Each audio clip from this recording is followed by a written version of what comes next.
On this episode of China Uncensored, the Chinese Communist Party has developed a whole bunch of warfare tactics to use against the West, in particular the United States, and they've been testing them in Taiwan.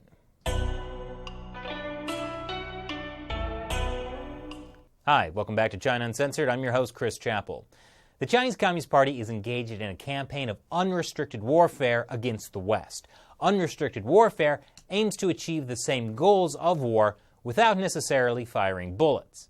And cyber espionage is one of the most powerful weapons. The Chinese regime is one of the world's biggest cyber aggressors. In 2015, the Chinese military was blamed for the hack on the U.S. Office of Personnel Management, which affected over 21 million Americans. But you don't test out your biggest weapons on the U.S. You try them out on a smaller target first to see if they work. And for the Chinese Communist Party, that means Taiwan. I sat down with cybersecurity expert Kitsch Liao in Taipei to learn more. Thank you very much for joining us. My pleasure. So, the Chinese Communist Party is one of the biggest cyber aggressors in the world. Is Taiwan a particular target? I would say yes, because ultimately the goal of cyber espionage or even cyber attack is to advance the political aim of the Communist Party. And as you know, a lot of your audience must know, like Taiwan has been a particular focus for the Chinese Communist Party for the past 40, 50 years. That's the entire reason for the existence of the People's Liberation Army. So what's being targeted? I would say, like, basically, when you're looking at what the Chinese actors are targeting, they're mostly government infrastructures and military, think tanks, or research institutes, huge companies, basically everything you can think of, all the way from the president's office down to the most basic registration, like population registration, the DMV, everything. But since Taiwan is a part of China, how do you hack yourself? Well, the thing is, like, as much as the CCP likes to claim they're part of, we are part of China, we still have different jurisdiction. We have our own army, we have our own elected government, we have popular legitimacy, and if you ask most people, they were like, well, I don't think China's part of us, I need a passport to go there. Good point. So I know in the U.S., I've heard that there are only two types of companies. Companies that have been hacked and companies that don't know they've been hacked. Is that the situation in Taiwan? Oh yeah, of course, definitely. Up until a few years ago, if one of the white hat hackers, which means they're hackers and they turn to fight for the side of good, if they were to basically bring a vulnerability, a leak of a company with a proof of concept, instead of fixing their vulnerabilities, basically what they would do is they would charge the white hat that bring them the problem. So this just made the problem worse. Yes. Or at least didn't fix the problem. It's getting better. It's getting better in the past few years. And what changed? Basically awareness, I would say, and also several significant incidents in the past few years. Not the least of which was the hack on the Far Eastern Bank that resulted in almost a few million losses. But fortunately, our law enforcement officials were able to capture them before they succeed.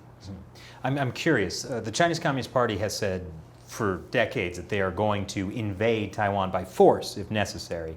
Why did people not realize cyber espionage from the Communist Party was a threat? Well, the thing is, for most people, they just want to get on with their lives. And the internet penetration rate in Taiwan is one of the highest around the world. But also because it's invisible. You don't feel the effects. Even if, even if they stole everything from you, all your personal information, the effect is not gonna be immediate, unless, you got a credit card stolen. I have one example that I would like to provide that could illustrate this kind of situation. Certain research institute was acting on the government contract. They were researching on behalf of the government, and we were called in to basically conduct a review of their system. And we found out basically a lot of their computers are completely unprotected and basically unprotected, and there's a lot of Trojan in it, and including ones that could be traced back to China. But of course, their concern was less about the security, but more about the fact that they need to turn in their report on time.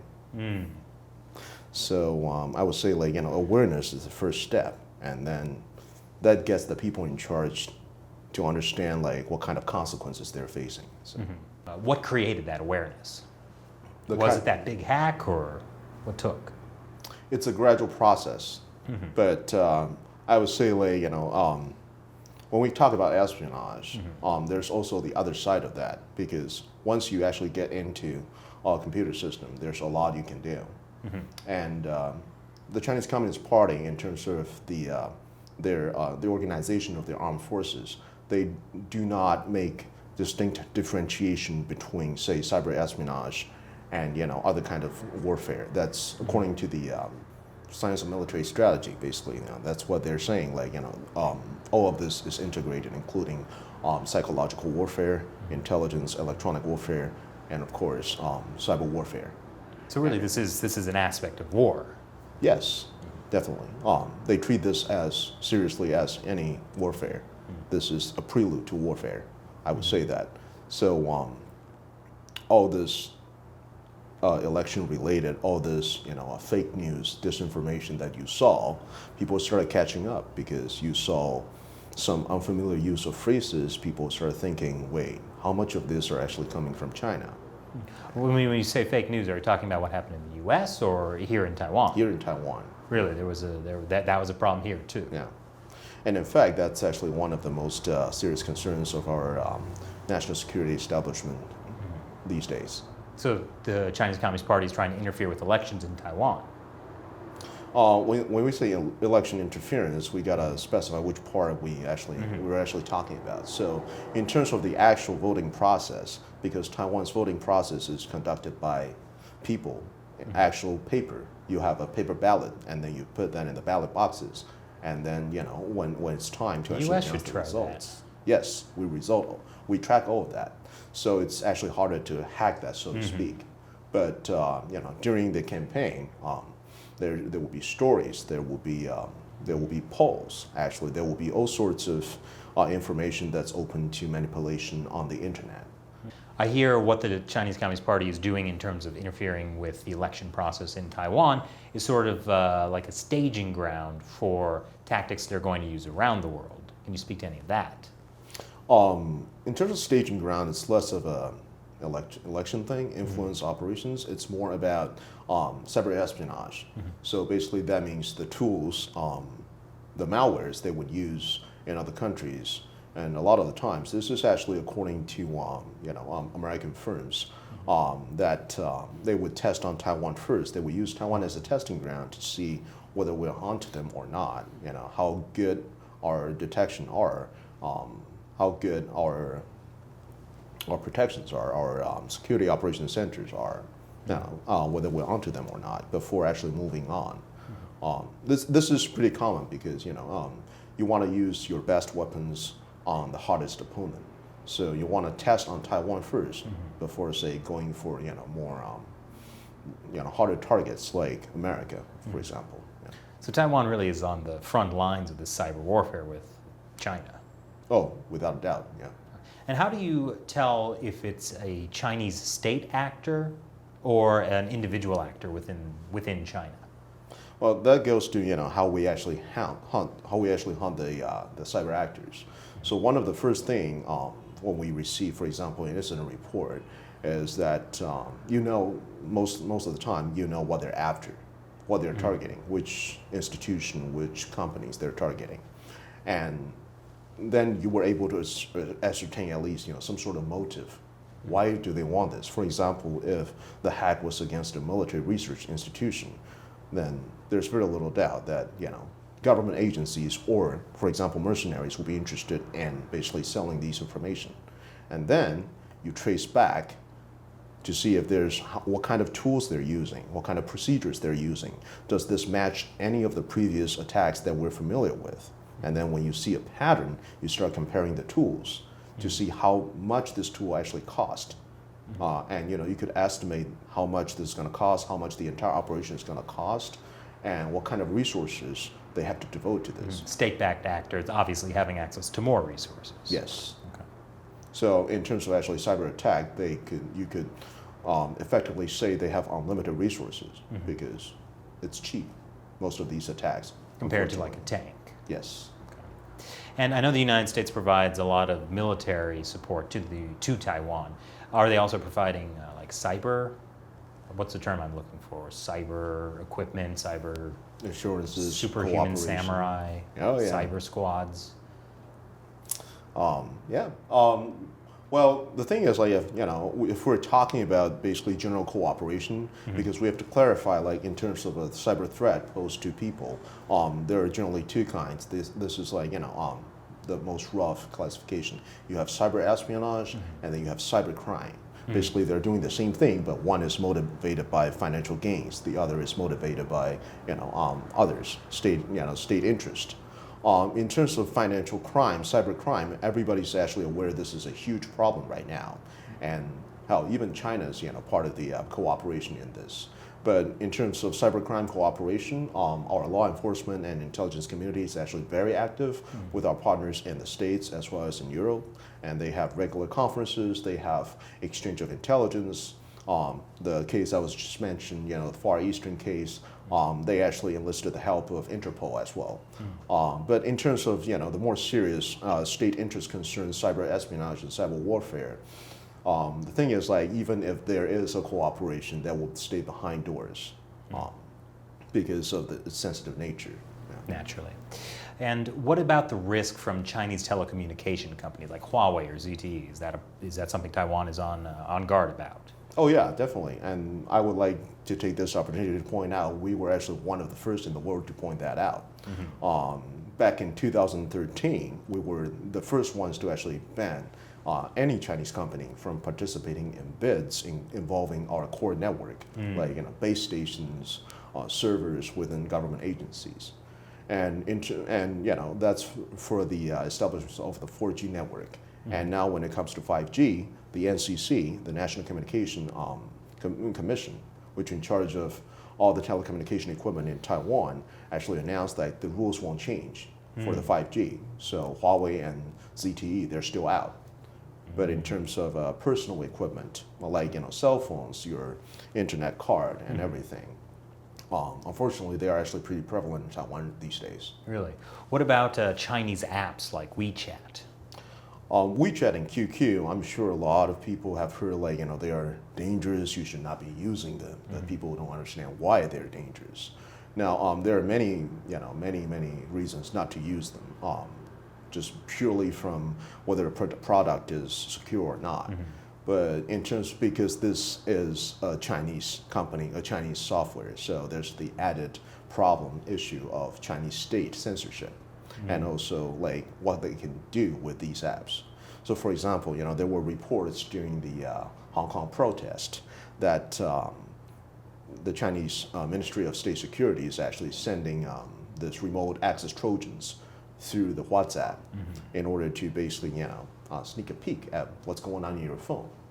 And what these Trojans allows a lot of times is a complete access, administrator access of your entire phone. So it doesn't matter what kind of encryption you use for your other, messaging apps. You could be using Signal, Telegram, whatever. They will still have access to all of your personal information if they wish to. So apps like WeChat are basically providing a back door for the Chinese Communist Party to get into your phone. If they so wish, yes. What can an individual do?